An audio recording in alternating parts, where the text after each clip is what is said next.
السلام علیکم ورحمۃ اللہ وبرکاتہ۔ رمضان کی 24ویں رات مبارک ہو۔ سورہ کے آغاز میں آپ کو بتایا گیا تھا کہ اس سورہ میں 3 قصے اور 3 مثالیں بیان کی گئی ہیں۔ تو آج ہم لوگ تیسری مثال پڑھیں گے۔ 2 مثالیں تو ہم پہلے پڑھ چکے ہیں نا، اور یہ تیسری مثال جو ہے اس میں ابلیس کی سرکشی کا ذکر ہے۔ شروع کرتے ہیں۔ اعوذ باللہ من الشیطان الرجیم، بسم اللہ الرحمن الرحیم۔ وَإِذْ اور جب، قلنا کہا ہم نے، للملائکتی فرشتوں سے، اسجدو سجدہ کرو، لآدم آدم کو، فسجدو تو انہوں نے سجدہ کیا، الا سوائے، ابلیسا ابلیس کے، کانا تھا وہ، من الجنی جنوں میں سے، ففسقا تو اس نے نافرمانی کی، عن امری حکم کی، ربہ اپنے رب کی، افتتخذونہ کیا پھر تم بناتے ہو اسے، وذریتہ اور اس کی اولاد کو، اولیاء دوست، من دونی میرے سوا، وہم حالانکہ وہ، لکم تمہارے لیے، عدوٌ دشمن ہیں، بئسا کتنا برا ہے، للظالمین ظالموں کے لیے، بدلاً بطور بدل، ما نہیں، اشہدتہم میں نے حاضر کیا تھا انہیں، خلقا پیدائش، السماواتی آسمانوں، والارض اور زمین کی، ولا اور نہ، خلقا پیدائش میں، انفسہم ان کی اپنی، وما اور نہیں، کنتو ہوں میں، متخذا بنانے والا، المضلین گمراہ کرنے والوں کو، عضداً بازو مددگار۔ تفسیر۔ یہاں قصہ آدم و ابلیس کا ذکر ہے۔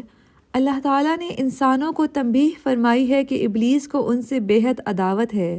جیسا کہ وہ قبل ازیں ان کے باپ حضرت آدم علیہ السلام کا بھی دشمن تھا۔ اللہ تعالیٰ نے ان لوگوں کو سرزنش بھی کی ہے جو ابلیس کی پیروی کریں، اپنے خالق اور اپنے آقا و مولا کی نافرمانی کریں۔ یہ کس قدر تعجب کی بات ہے کہ انسان کو پیدا تو اللہ نے فرمایا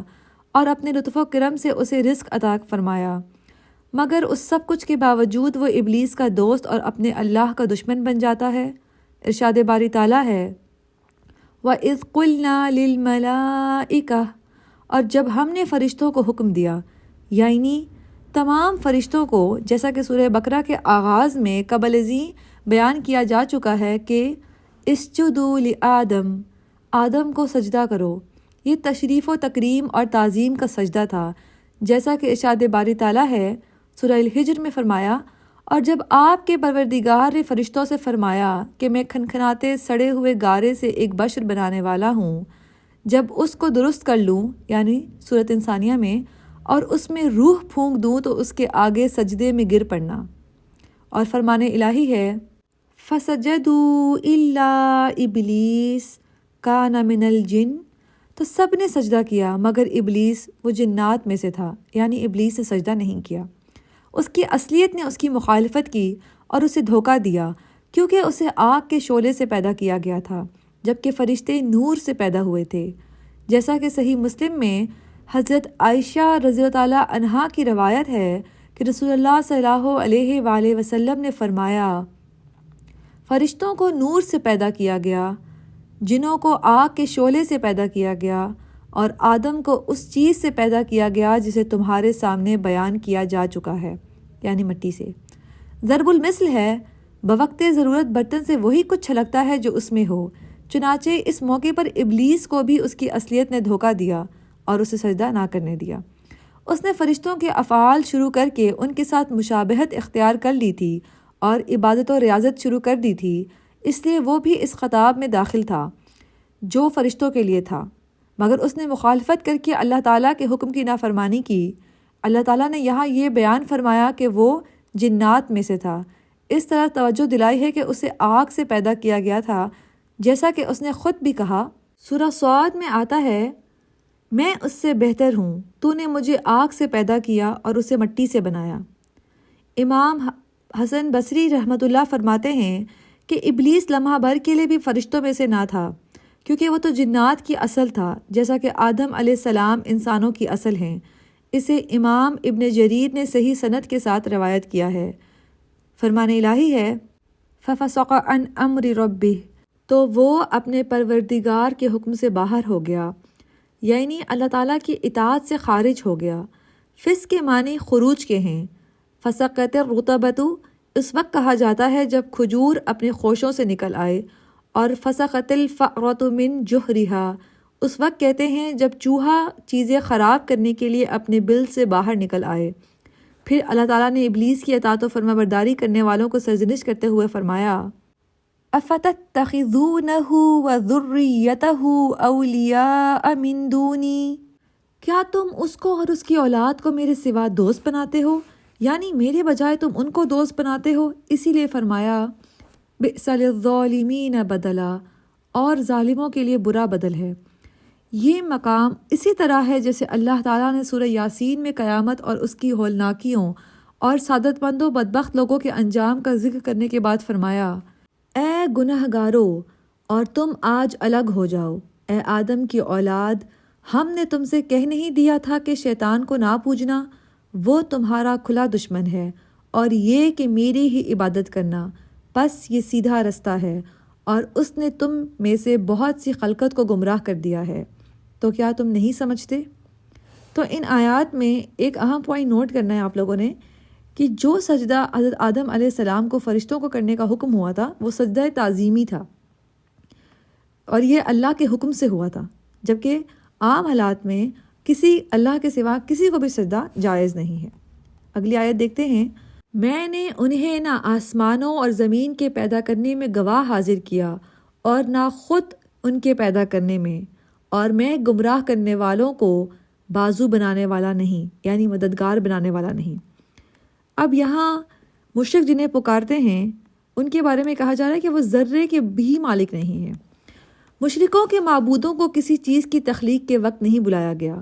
اللہ تعالیٰ نے فرمایا ہے کہ یہ لوگ جنہیں تم نے مجھے چھوڑ کر اپنا دوست بنا لیا ہے، یہ تو تمہاری طرح میرے غلام ہیں، یہ کسی چیز کے مالک نہیں، میں نے انہیں آسمانوں اور زمین کی تخلیق کے وقت بلایا بھی نہیں تھا، اور یہ اس وقت موجود ہی نہ تھے۔ اللہ تعالیٰ نے فرمایا کہ تمام اشیاء کو صرف میں ہی پیدا کرتا، میں ہی ان کی تدبیر کرتا اور ان کے اندازے مقرر کرتا ہوں، میرا نہ کوئی شریک ہے اور نہ وزیر، کوئی مشیر ہے اور نہ کوئی نذیر، جیسا کہ فرمایا سورہ سبا میں آتا ہے کہہ دیجئے جن کو تم اللہ کے سوا خیال کرتے ہو ان کو بلاؤ، وہ آسمانوں اور زمین میں ذرہ برابر چیز کے بھی مالک نہیں ہیں، اور نہ ان دونوں میں ان کی شرکت ہے، اور نہ ان میں سے کوئی اللہ کا مددگار ہے، اور اللہ کے ہاں سفارش فائدہ نہ دے گی مگر اس کے لیے جس کے بارے میں وہ اجازت دے۔ اس لیے یہاں فرمایا وَمَا كُنْتُ مُتَّخِذَ الْمُضِلِّينَ عَضُدًا، اور میں ایسا نہ تھا کہ گمراہ کرنے والوں کو مددگار بناتا۔ مالک کہتے ہیں کہ عضداً کے معنی عوان و مددگار کے ہیں، تو یہاں یہ دیکھیے کہ اللہ تعالیٰ گمراہوں کو مددگار نہیں رکھتا ہے، تو کیا ہمیں بھی سیب نہیں دیتا ہے کہ ہم گمراہوں کو دوست بنائیں، ایسے لوگوں کی صحبت اختیار کریں جو برے کاموں میں اللہ کی نافرمانی میں پڑے ہوئے ہیں؟ اس لیے اچھے لوگوں کی صحبت اختیار کریں۔ آج کی ان آیات کی تلاوت سنتے ہیں۔ وَإِذْ قُلْنَا لِلْمَلَائِكَةِ اسْجُدُوا لِآدَمَ فَسَجَدُوا إِلَّا إِبْلِيسَ كَانَ مِنَ الْجِنِّ فَفَسَقَ عَنْ أَمْرِ رَبِّهِ أَفَتَتَّخِذُونَهُ وَذُرِّيَّتَهُ أَوْلِيَاءَ مِن دُونِي وَهُمْ لَكُمْ عَدُوٌّ بئس للظالمين بدلا ما أشهدتهم خلق السماوات والأرض ولا خلق أنفسهم وما كنت متخذ المضلين عضدا